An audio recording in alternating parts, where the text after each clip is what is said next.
volta de 1905, com a abertura da Avenida Central, o antigo Largo da Ajuda, né, se transforma na Praça Floriano, que a gente conhece como Cinelândia.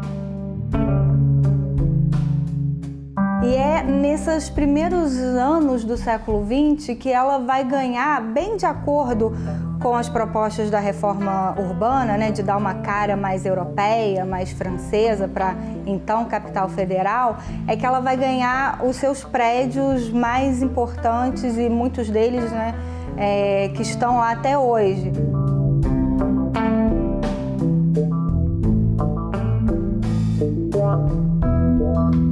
A abertura da Avenida Central desloca o eixo político para essa nova região da cidade. Muitas manifestações, elas vão acontecer nesse eixo da Avenida Central e terminar na Cinelândia, terminar muitas vezes, por exemplo, nas escadarias do Teatro Municipal.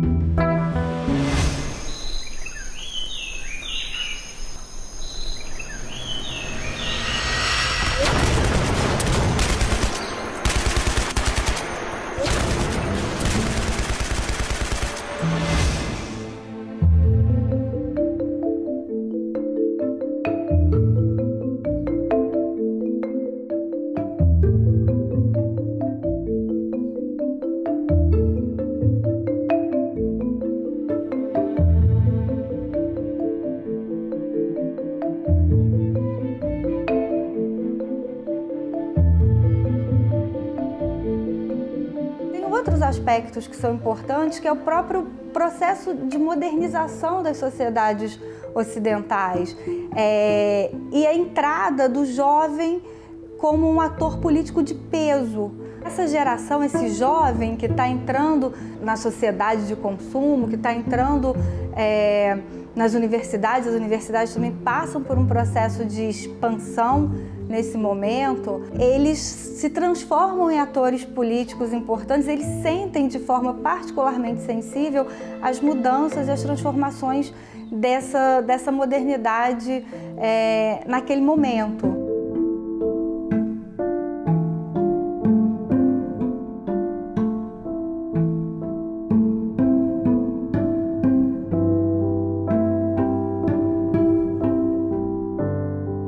Muitos dos principais lideranças civis dessa frente em 64 não imaginavam uma intervenção militar de longa duração, né? Muitos dessas lideranças políticas, né, Carlos Lacerda, Magalhães Pinto, o próprio Juscelino Kubitschek, eles tinham interesses nas eleições presidenciais de 66. Então, imaginava-se uma intervenção pontual. Na medida em que foi se verificando que essa intervenção ela não seria pontual, essa frente vai se dissipando. A ditadura militar, que foi apoiada por um amplo espectro de classes dominantes e pelas camadas médias, ela começou a perder apoios.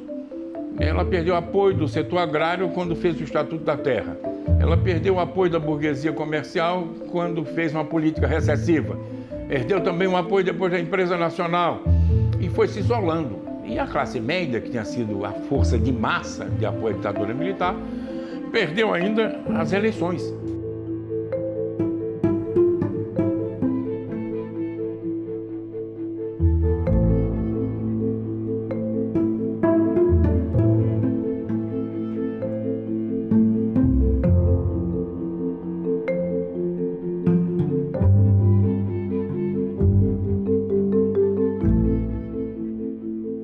Você tem movimento estudantil no Brasil desde o início do século XX.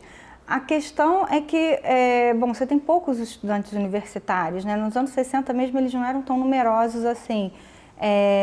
Mas esses movimentos, eles ganham força a partir da criação da UNE, né, da União Nacional dos Estudantes, em 1937.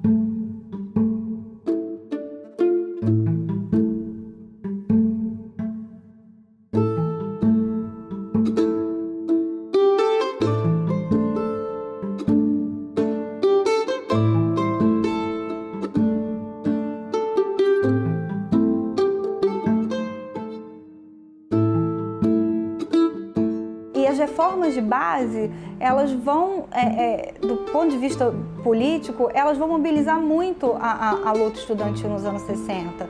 Então, 64 realmente é um impacto muito forte nesse movimento que, todavia, vai se reestruturar dentro das universidades, dentro dos diretórios acadêmicos, em torno da luta, né, das reivindicações estudantis, das reivindicações dos estudantes, mas também, de um modo mais amplo, na luta contra a ditadura, pela democratização do país.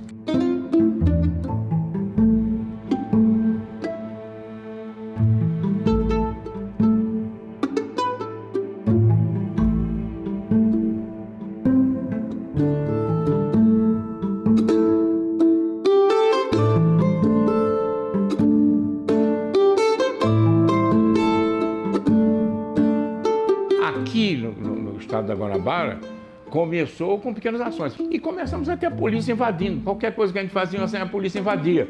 E a polícia politizava muito o movimento estudantil. E começamos com essas pequenas lutas. E fizemos a primeira ato de massa no segundo semestre de 65. E nós começamos a fazer manifestações maiores. O movimento foi crescendo. Por quê? Porque correspondia.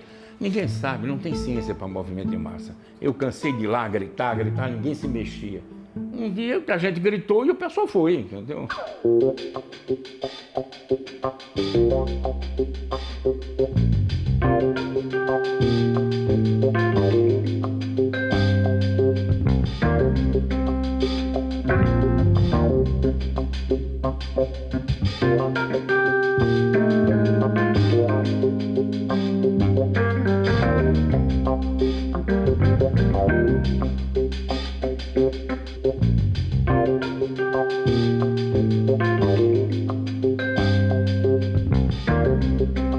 Os estudantes da medicina ocuparam ali a Praia Vermelha, a reitoria.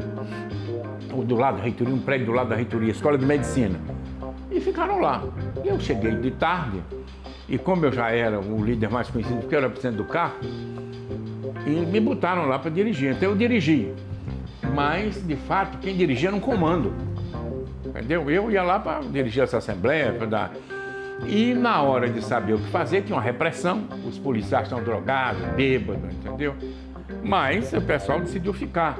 Então, uma hora lá na madrugada, o pessoal ficou ocupando, disse: tem uma proposta de negociação. Quando a comissão de negociação, que envolvia pais e políticos, entrou, que eu juntei no térreo para fazer a plenária, a polícia invadiu. Invadiu e sentou o cacete.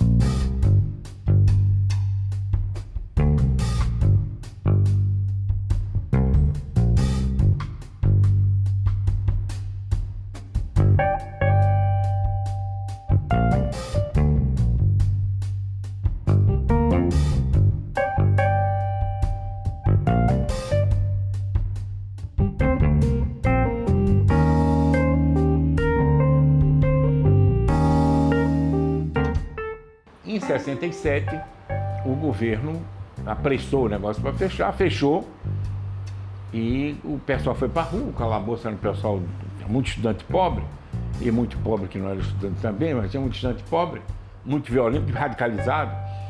E nós apoiamos, e o ano de 67, lá em Guanabara, foi dominado pela luta do calabouço e da Universidade Rural. O calabouço foi para a rua e ganhou uma vitória, porque ganhou um restaurante novo. Inauguraram o restaurante, só que inauguraram sem as menores condições. Poeira, você comia feijão, arroz e areia, entendeu? Mas entrou em funcionamento e tal. E aí o calabouço continuou a luta para finalizar o restaurante. Foi numa dessas lutas, em 68, que deram um tiro no Edson Luiz.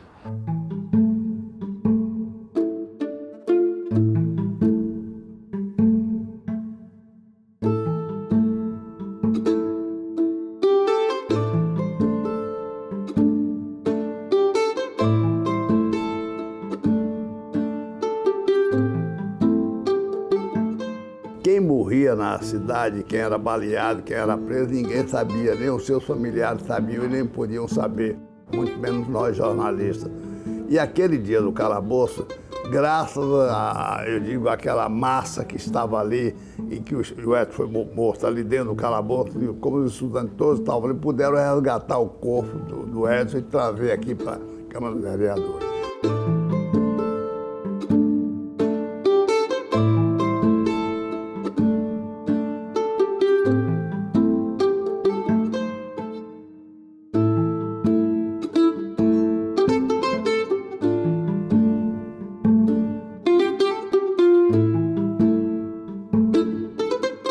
E comoveu boa parte da classe média.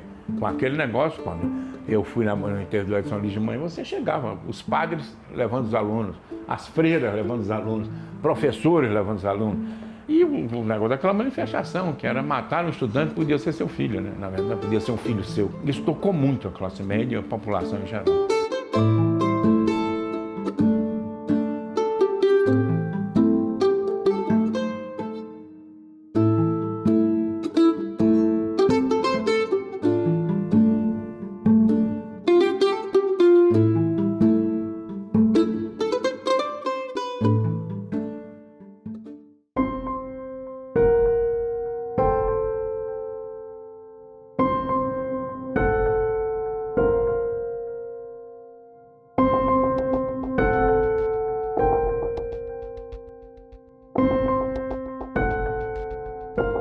As manifestações estudantis, quando era comício relâmpago, a gente fazia 11 horas, meio-dia, Uruguaiana, Rio Branco, com aquela rua movimentada ali e tal, com 7 de setembro, com ouvidor, né?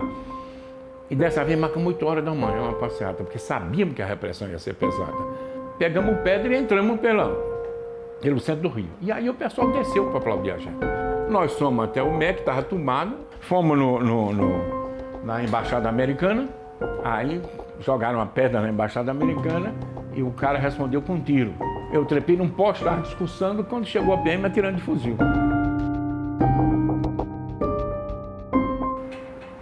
Aí a proteção foi embora, acabou, porque o nego viu a barra pesada mesmo.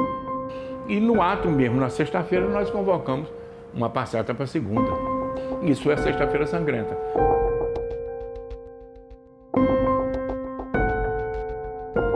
Aquele estudante que eu fotografei caindo aqui no Teatro Municipal, foi massacrado ali, morreu ali.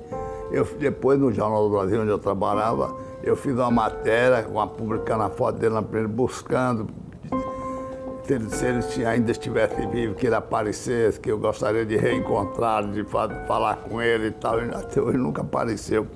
Então, isso era evidente. Evidentemente que o assassinato do Edson Luiz em março, ele é um primeiro impacto nesse sentido, inclusive de chamar a atenção de outros segmentos da sociedade para a luta dos estudantes, de gerar uma certa solidariedade, né? E a violentíssima repressão que se abate sobre os estudantes depois da Sexta-feira Sangrenta ajuda também a aumentar essa comoção.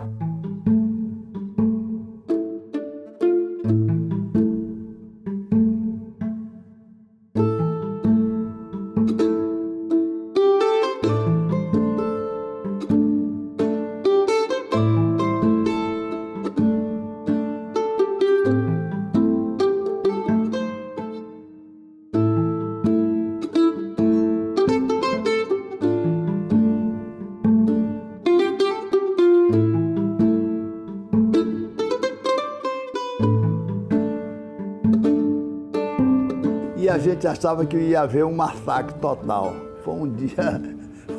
Cara, ninguém acreditou. Quando acabou a passeata no final da tarde, não caiu ninguém, não foi preso ninguém, não apanhou ninguém.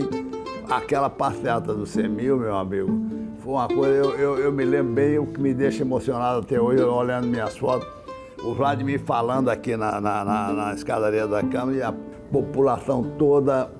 Olha, é impressionante aquilo. Sentado, todo mundo não dava um pio escutando o cara falar. A gente precisa ficar sabendo de uma vez por todas que eles sempre vão apelar para a violência.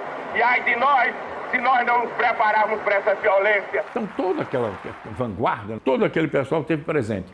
Solidariedade foi muito grande. E tirou-se uma comissão popular que não funcionou no negócio do Edson e tal, mas que funcionou no caso do Sembinho, foi recebido pelo Costa e Silva. Fazia tempo que a gente dizia que queria dialogar com a ditadura. Além do mais, se você pega a longo prazo, nós conseguimos derrotar o ensino privado e a privatização da universidade pública. Essa é a grande herança de 68. Foi o único lugar onde a ditadura não conseguiu passar suas reformas.